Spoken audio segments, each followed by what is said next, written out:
Distributor Pony Canyon revealed the first trailer and visuals for The Last Blossom, the new film from acclaimed duo Baku Kinoshita and Kazuya Kanemoto. The film, which will compete at the Annecy Film Festival 2024, will hit Japanese theaters in fall 2025 with music by the band Zero and a narrative that promises to move audiences. In 2023, Akutsu, an old man sentenced to life in prison, relives his past after being called upon by a talking flower named Hausenka. The story alternates with the summer of 1986, when Akutsu lived with Nana and her son in a humble home surrounded by flowers, a reflection on redemption, love and the transience of life. According to a leak from insider Sugoi, the acclaimed soccer anime Ao Ashi would have a second season in production. Although unofficial, the source with accurate history and a screenshot circulating on networks support the rumor. An announcement is expected in the upcoming issue of Weekly Big Comic Spirits on May 2nd. The second season of Reborn as a Vending Machine, Now I Wander the Dungeon will premiere in July 2024 on channels such as Tokyo MX and BSN TV,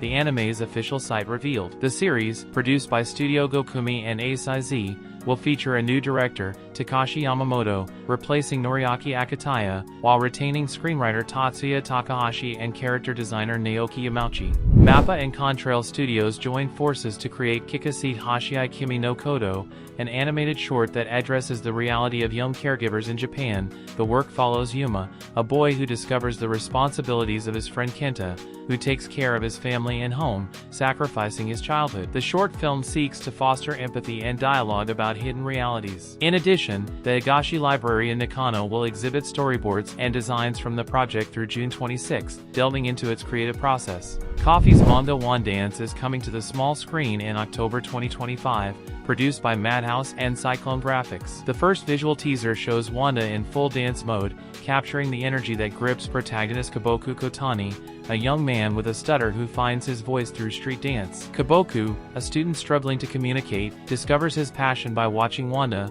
a classmate with no formal training but innate talent, dance. Together they explore the transformative power of dance in this story of self-improvement and self-discovery. The official site of the anime Mechanical Marie, an adaptation of Aki Akimoto's manga, revealed a new trailer and confirmed its premiere for fall 2025. Produced by Zero G and Lieber under the direction of Junji Nishimura, the series will combine romantic comedy and drama in the peculiar relationship between a robotic maid and a misanthropic heir. The official site of the anime A Star Brighter Than the Sun, based on the manga by Kazun Kawahara, revealed a promotional video and confirmed its premiere for fall 2025. Produced by Studio KAI under the direction of Aya Kobayashi, the series will explore a love triangle between childhood friends. The highly anticipated movie Zombieland Saga, Dream Galactic Paradise, announced in 2021, confirmed its release in Japan for October 24, 2024. The new trailer and promotional visuals reveal Frenchuchu, the group of zombie idols, embarking on a chaotic mission as ambassadors of Saga Expo 2025, while facing an apocalyptic threat that puts their city at risk. Kadokawa confirmed the anime adaptation of Takada's light novel I Made Friends with the Second Prettiest Girl in My Class, scheduled for 2026. Produced by Connect under the direction of Hideki Tachibana,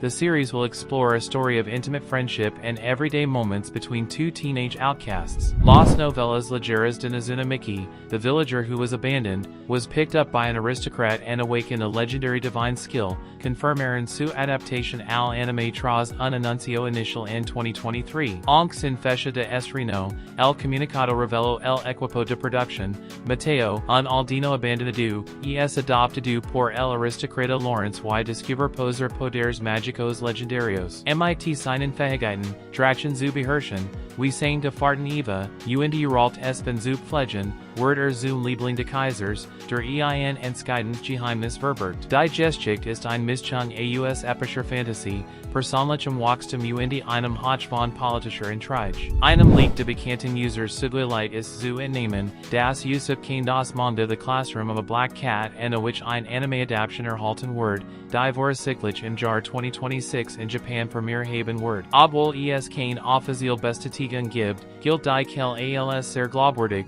so das Das MIT einer Baldigen Ankündigung zu rechnen ist. Der Manga handelt von Spikevergo, einem jungen Mädchen, das in die prestigeträchtige Royal Diana Academy aufgenommen worden mochte, ihrem Idol, dem Zauberer Sirius, der auf mysteriös Weise verschwunden ist, nachzweifern. Die zu erreichen, verbundet sich Spike MIT einers verchenden schwarzen Katze, die sich bereit erklärt, sie auszubilden, wenn sie hilft, einen Fluch zu brechen. Nach monatelänger Vorfahrt wurde nun der Haupttrailer zu Arknights, Rise from Ember, der dritten Staffel der Anime, der auf dem erfolgreichen Handy-Videospiel Arknights basiert, enthält. Der Trailer bestätigt den japanischen Premierentermin am 4. Juli 2025, die Titelsongs End of Days von Riona, Opening, UND Truth von Hana Itoki, Closing, UND EIN Nuis Werbebild. Die Animation liegt weiterhin in den Handen von Star Pictures, dem Studio, das für die beiden vorherigen Staffeln verantwortlich war. Auf der offiziellen Website der Anime Detectives These Days Are Crazy,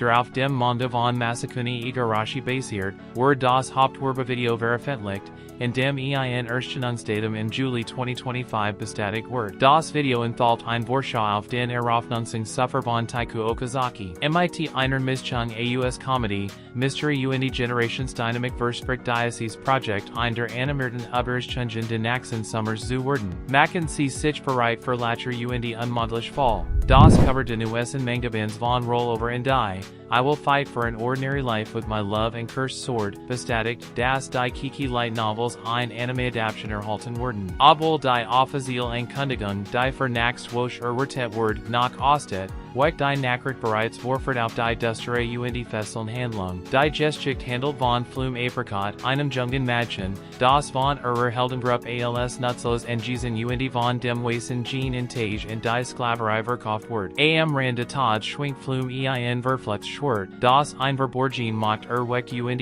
sie in einen blutigen Kampf zur Wiedererlangung ihrer Freiheit führt. Die offizielle Website der Anime Tis Time for Torture, Princess hat ein Nuis Werbebild für die zweite Staffel veröffentlicht, das die Premiere in January 2026 in Japan bestätigt. Kadokawa hat die Pläne über den Hofen geworfen und angekündigt, dass der Anime See You Tomorrow at the Food Court, ursprünglich für 2025 geplant, in Juli 2024 Premiere haben wird, und hat das erste Werbebild und die Stimmenbesetzung enthält. Es geht Wada und Yamamoto, zwei Studenten, die vom Aussehen her gegensätzlich sind, aber durch ihr Begegnungen in einem Food Court verriet wurden, wo sie einen Ort finden, in dem sie authentisch sind. The official site of the anime 99, Ruler's Crown, an adaptation of Palette's visual novels, released its first promotional video, confirming the premiere for July 2025 in Japan. The story centers on Kakeru Nimi, a young man from Shiromatsugawa, a university town that tries to revitalize itself with a failed anime based on its folklore. After a sacred relic breaks, Kakeru and other young people acquire supernatural abilities, forcing them to stop a serial killer with powers. A controversial U.S. legal case, brought in 2023 by record labels Universal, Sony, and Warner against internet provider Grande Communications, could forever change how we access anime. After losing in courts, including an appeal in 2024,